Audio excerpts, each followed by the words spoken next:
What happens to a town after the last job disappears? Not the dramatic kind of ending. No explosion, no evacuation, no final goodbye. Just a slow unraveling. One business closes, then another. The railroad stops running. Families move away one by one. Eventually, the town is still there on paper, but not in reality. Alabama is full of places like this. Hidden beyond its trees and quiet highways are 15 towns that no longer function as communities. These are not ruins frozen by disaster alone.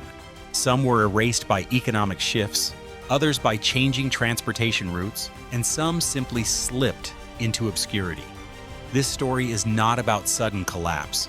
It is about disappearance so gradual that almost no one notices when life finally stops.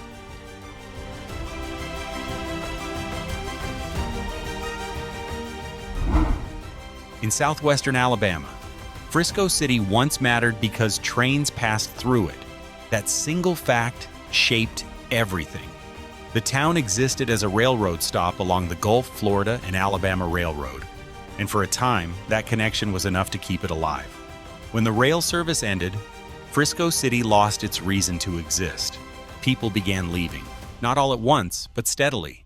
Many relocated to Mobile or Monroeville, chasing work and stability.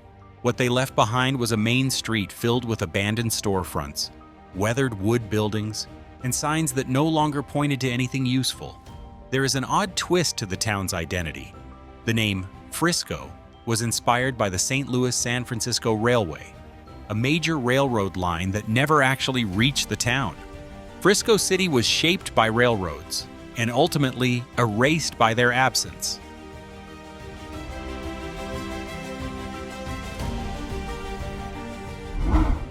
Repton does not announce its decline. It feels quiet in a way that is uncomfortable.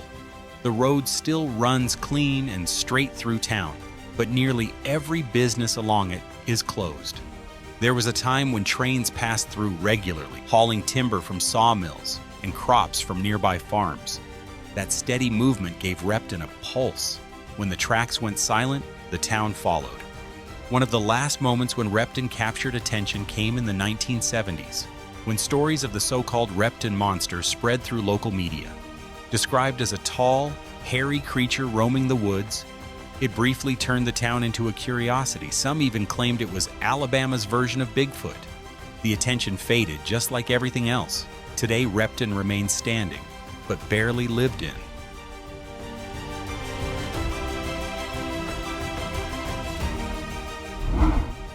Castleberry's past is hard to reconcile with what remains today. This small town was once famous across the region as the strawberry capital of Alabama.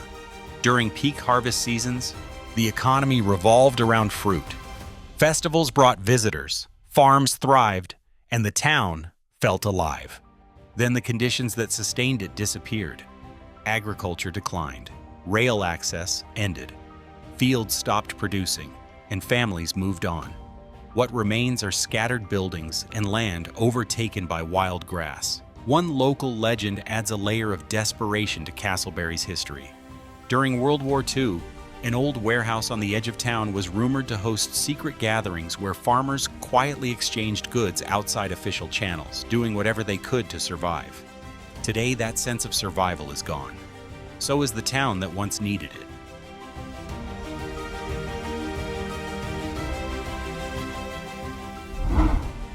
Piper began as a town pulled straight from the ground beneath it, and in the end, that same ground sealed its fate.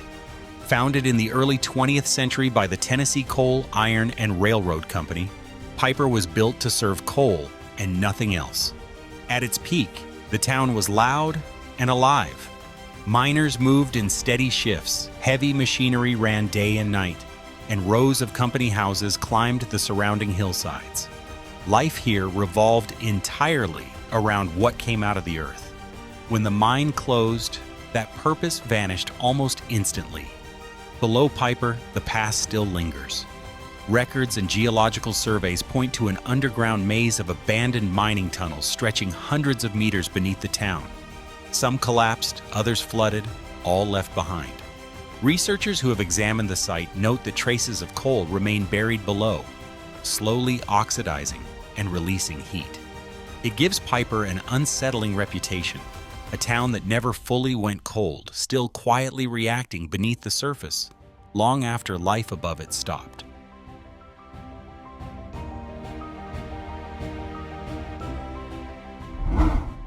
There was a time when Jackson looked toward the river for its future. Positioned along the Tombigbee River, the town once thrived as a river port. Steamboats arrived loaded with cotton and timber, carrying news and commerce from across the deep south. The waterfront was the heart of the town, lined with businesses, gathering spots, and music that stretched late into the night. Then the world changed. As highways expanded and land transportation replaced river trade, the boats stopped coming. Jackson held on for decades by shifting toward paper production and sawmills, even supporting a factory that kept paychecks flowing long after the river economy faded. But when those industries declined too, the town was left with large structures that no longer had a role. Many of those buildings still stand, preserved more by inertia than intention.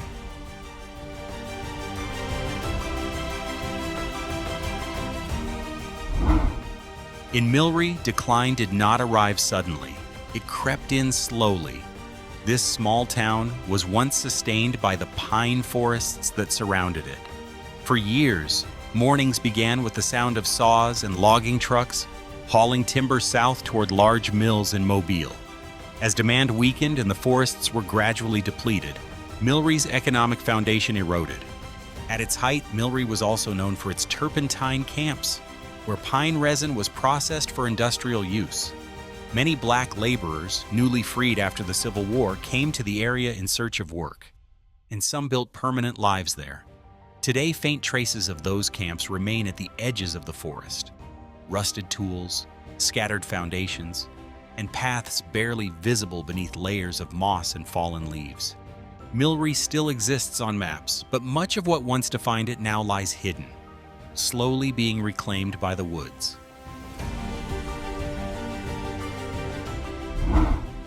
Silas feels less like a town and more like a memory that never fully woke up. For generations, daily life here was shaped by agriculture, cotton fields, corn harvests, and small livestock farms that kept the community moving. During harvest season, loaded trucks rolled through the main road, and the local general store doubled as the town's information center, where conversations carried faster than any broadcast. Over time, though, younger residents left for larger cities. As they went, the fields stopped producing, and the town itself began to grow old. What often goes unmentioned is Silas's former importance in regional trade. Its location near the Chickasaw Bogue once made it a useful connection point between Mississippi and Alabama. That advantage disappeared when newer transportation routes were built elsewhere. Once bypassed, Silas slowly slipped off the economic map, left behind without a moment that clearly marked the end.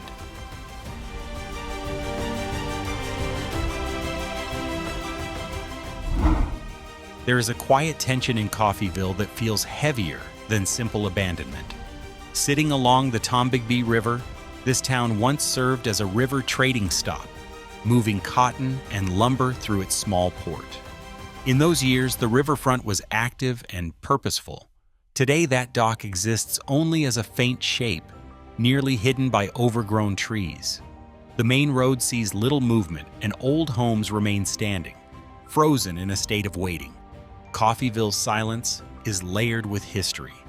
In 1813, the town became the site of the Clark Massacre, when Creek warriors attacked a frontier settlement, killing nearly an entire pioneer family. That event left a permanent imprint on local memory.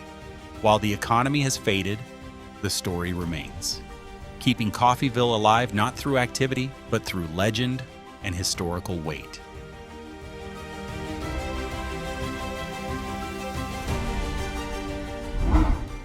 Thomasville once carried a title that reflected its ambition, the Queen City of the Pine Belt. Built on timber wealth and strategic trade, the town thrived in the early 20th century. Main Street stayed active late into the night, hotels filled with lumbermen and railroad workers. and commerce moved with confidence. As the timber industry declined and transportation routes shifted, that energy slowly drained away. One unusual chapter sets Thomasville apart. For a time, it became a destination for people seeking recovery through climate and environment. Doctors believed the pine-scented air could help treat lung diseases.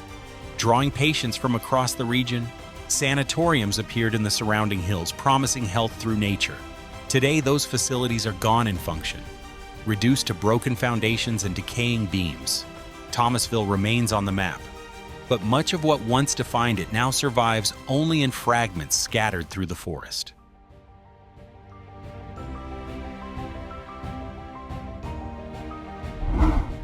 Grove Hill exists in an uncomfortable in-between state, no longer thriving, but not entirely gone either.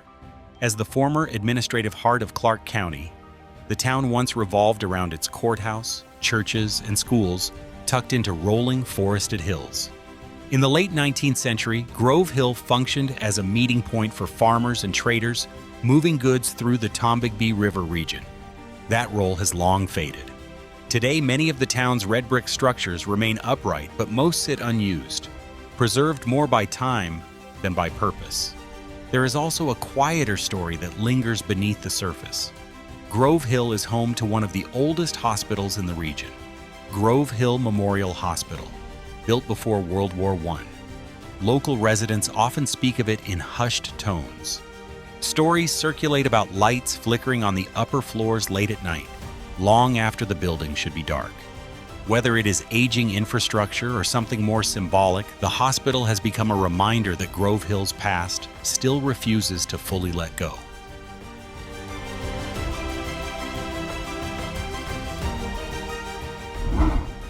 Bellefonte once stood as one of the most important towns in Jackson County. Founded in the early 19th century, it was carefully built with brick storefronts, churches, and a courthouse, and it served as the county seat before the Civil War. At the time, Bellefonte represented permanence and authority. That image did not survive the decades that followed. After the war, disaster arrived in layers.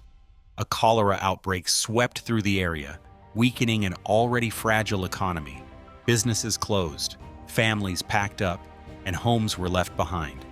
By the 1880s, Bellefonte was no longer inhabited. What remains today are stone foundations, scattered ruins, and an old cemetery slowly overtaken by weeds and brush.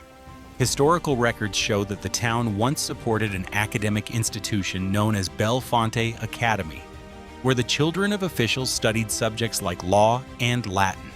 Now only fragments of brick walls and a single oak tree stand where a town once governed an entire county.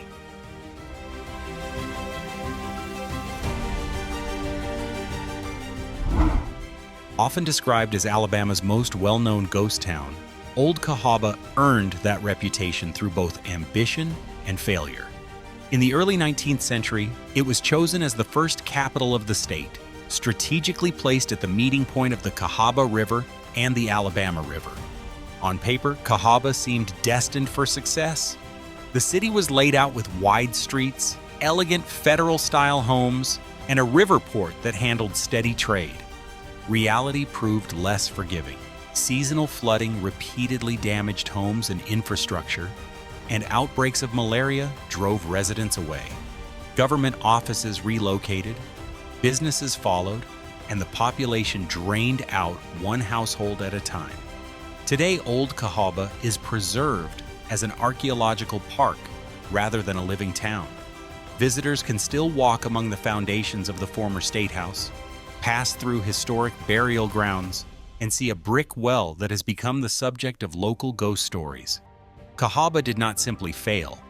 It was slowly abandoned by nature, disease, and the limits of early planning, leaving behind one of Alabama's most enduring reminders of how quickly ambition can unravel.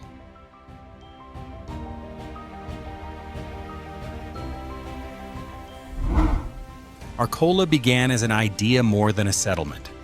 Along the banks of the Tombigbee River, a group of French immigrants arrived in the early 19th century carrying an ambitious vision. They imagined a new French colony in the American South, vineyards stretching across across open land, cheese crafted by hand, and homes modeled after those they left behind in Europe. For a brief moment, Arcola existed as a hopeful experiment. The land, however, never cooperated. The soil proved stubborn and unproductive, and harvests failed year after year. Gradually, the settlers abandoned the project, leaving quietly rather than dramatically. Today, almost nothing marks their presence. Few people realize that hidden behind thick undergrowth near the river are old French gravestones, bearing names like Dubois, Lefebvre, and Fontaine. Weathered and rarely visited, they stand as the last evidence of a settlement built on hope that never took hold.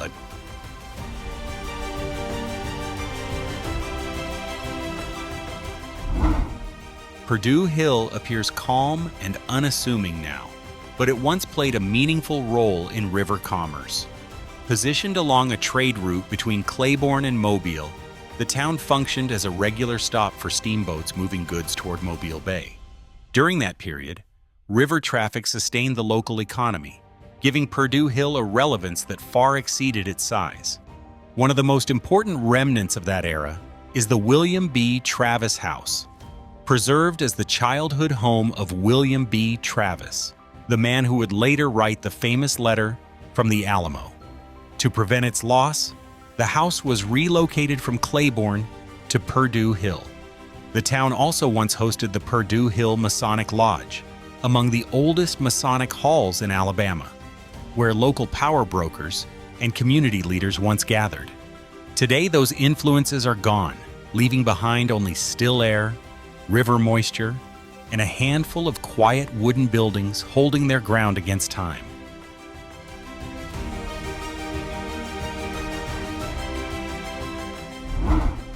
The story ends in Elamville, a place woven deeply into Alabama's rural past. Before Clayton was chosen, Elamville was seriously considered as a county seat, a sign of how important it once was. For years, it functioned as a productive agricultural center, sustained by cotton fields, corn crops, and a network of dirt roads that once carried steady trade and traffic. One detail rarely remembered is the presence of the Elam Baptist Church, one of the oldest congregations in the region. More than a religious building, it served as a community anchor and a refuge during the instability of the Civil War era. Today, Elamville has faded into near invisibility. What remains are a few aging homes, neglected orchards, and a weathered road sign barely doing its job. Still, beneath the silence, traces of its former life remain, subtle, persistent, and deeply rooted in the landscape of Alabama's backroads.